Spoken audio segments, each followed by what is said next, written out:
katika kupambana na uhalifu, imekuweje mtumie silaha za moto wakati mkoa Tawanya na hatimaye mmoja kupoteza uhai? Jeshi la polisi linafanya kazi kwa weledi. Kama lingekuwa na lengo la kufanya kazi wanavyotaka, ongeza kuwa watu 30, 40, 50.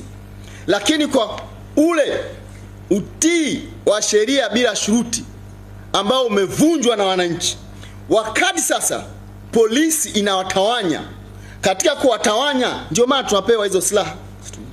Kwa hiyo mwananchi unapoambiwa tawanyika mara moja, la sivyo tutatumia nguvu, unapaswa kutawanyika. Kwa hiyo wale wanaokaidi ndio wanasababisha jeshi la polisi kutumia nguvu nyingi ili kuhakikisha kuwe na usalama kwa watu wengine. Leo hii tungeweza kupoteza silaha zetu zile zikaingia mitaani zikaanza kuleta hatari. Kisa tu lambalamba. Sheria wala haitambui lambalamba. Wewe unalazimisha lambalamba kwenye eneo. Upotefu wa imani usilete matatizo kwenye nchi. Msiache jeshi la polisi kuwalaumu wakati wanatumia sasa nguvu kwa wale ambao wanashurutishwa kutumia nguvu. Na tunasisitiza sikiliza wewe, sisi ndio wataalamu. Wakati wa kutumia hiki na hiki ni sisi, sio wewe. Sisi ndio tunajua kwamba sasa we have to use this. Tumetumia hii sasa, hapa inatosha, sasa tumie hii. Sio wewe tuelekeze mwandishi. Kama nataka njoo kwenye kazi yetu, pambane na hao wahalifu. Karibu sana. Mimi nauliza tu kwa sababu lengo mwisho siku ni kuokoa maisha. Kuokoa maisha tunasema sheria inakuruhusu. Wakati unaokoa maisha ya mtu mwingine unaweza kutoa maisha ya mtu mwingine ili uokoe maisha ya watu wengine. Lakini mheshimiwa, mimi katika hilo kidogo na kitu kidogo na ukakasi. Ukakasi gani? Aliyeuawa katika hilo tukio ni mwanamama, ilivyoambiwa.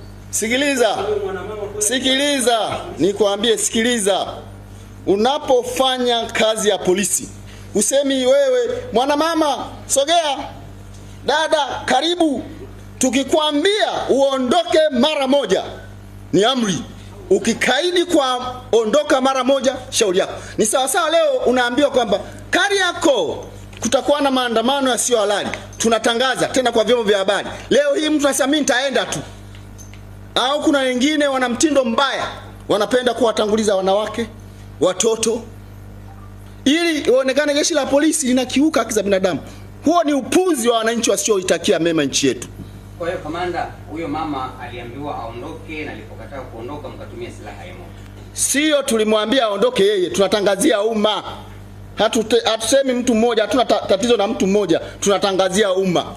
Kwa hiyo katika umma yatakayopata madhara ni wewe sasa. Ni wewe kujilinda una